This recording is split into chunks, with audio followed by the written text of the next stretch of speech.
जय श्री राम। प्रिय श्रोताओं, मैनिफेस्ट ट्रांसपोर्ट के एक और एपिसोड में आपका स्वागत है।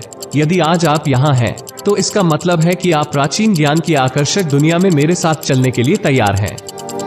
प्राचीन अनुष्ठानों और प्रथाओं की रहस्यमय और अक्सर गलत समझी जाने वाली दुनिया की यात्रा में आपका स्वागत है। बस एक पल के लिए एक ऐसी दुनिया की कल्पना करें जहां आप ब्रह्मांड को अपनी इच्छा बताते हैं और वास्तव में वो सच हो जाती है। ये किसी परी कथा जैसा लगता है, लेकिन आज कमर कस लीजिए, क्योंकि हम आज एक ऐसी साधना पर निकलने वाले हैं जो मिथक और वास्तविकता के बीच में होते हुए भी आपकी इच्छा पूरी कर देगी। क्या आपकी कोई इच्छा है? अपनी इच्छा को नीचे कमेंट्स में जरूर बताएं और मैं उसे अपनी साधना शक्ति के द्वारा पूरा करने की कोशिश जरूर करूंगा। क्या आपने कभी किसी सितारे की कामना की है या पूरे दिल से किसी चमत्कारी घटना की उम्मीद करते हुए एक सिक्का किसी कुएं में फेंका हो? विचित्र यक्षिणी साधना कुछ वैसी ही है, लेकिन उससे भी कहीं अधिक शक्तिशाली है। विचित्र यक्षिणी साधना एक विशेष प्रकार का अभ्यास है जहां आप अपनी गहरी इच्छाओं को पूरा करने के लिए स्वयं इस दिव्य शक्ति विचित्र यक्षिणी से जुड़ते हैं।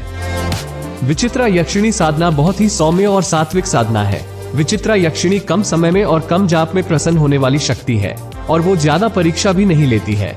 इस साधना में 1.25 लाख जाप करना आवश्यक है, पर जब आपका आधा जाप हो जाए, उसी समय वो साधक के सामने आकर प्रकट हो जाती है।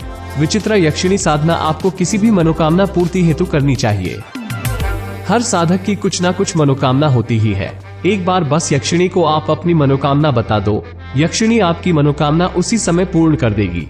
प्राचीन समय में विचित्र यक्षिणी की सिद्धि करके साधक अपनी सभी इच्छा पूर्ण करते थे, पर इस बात का विशेष ध्यान रखें, उसे कभी भी कोई गलत कार्य न कराए, वरना आपकी सिद्धि नष्ट हो जाएगी। तो चलिए अब जानते हैं विचित्र यक्षिणी साधना के विषय में और साधना के नियम के बारे में। आपको इस साधना में कुछ खास नियमों का पालन करना पड़ेगा। विचित्र यक्षिणी साधना मंत्र है ओम विचित्र विचित्र रूपे सिद्धि कुरु कुरु स्वाहा। अब बात करते हैं साधना विधि की। आपको वटवृक्ष के नीचे पवित्र होकर मंत्र का 1.25 लाख बार जप करना है। बंदूक के फूल, शहद, अनाज और दूध, इन सब को मिलाकर आपको हवन करना है। जैसे ही आप ये कर लेंगे, विचित्र यक्षिणी प्रसन्न होकर साधक को मनवांछित फल प्रदान कर देगी। अगर आपसे ये साधना एक दिन में संपन्न नहीं हो पाए, तो आप इस साधना को 3 दिन में भी संपन्न कर सकते हैं, पर तीनों दिनों में जाप की संख्या निर्धारित होनी चाहिए। साधना के समय दारू, मांस और मछली से दूर रहे। पूर्णतः ब्रह्मचर्य का पालन करें। साधना करने से पहले इष्ट देव का स्मरण करें और ओम नमः शिवाय की एक माला जाप जरूर कर ले। यक्षिणी आपको बहन, माता या पत्नी, जिस रूप में आपने ध्यान किया है, उसी रूप में आकर आपको इच्छित वर प्रदान कर देगी। इस तरह साधक विचित्र यक्षिणी साधना करके अपनी मनोकामना पूर्ति कर सकता है, और अगर आप उसे उचित काम करने के लिए भेजोगे, तो वो काम वो चुटकी में कर देगी।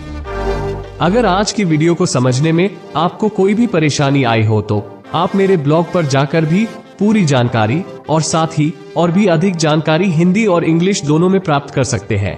ब्लॉग का लिंक डिस्क्रिप्शन में दे दिया गया है। इसलिए मैं आपको मंत्रों की शक्ति और इन पर विश्वास करने के विचार के लिए आमंत्रित करता हूँ। कहीं न कहीं हमारी समझ से परे एक शक्ति है जो वास्तविक है। चाहे आप इस प्राचीन अनुष्ठान को शुरू करना चुने या बस इसे कहानी समझकर आनंद लें, याद रखें, ब्रह्मांड हमेशा सबकी बातें सुनता रहता है।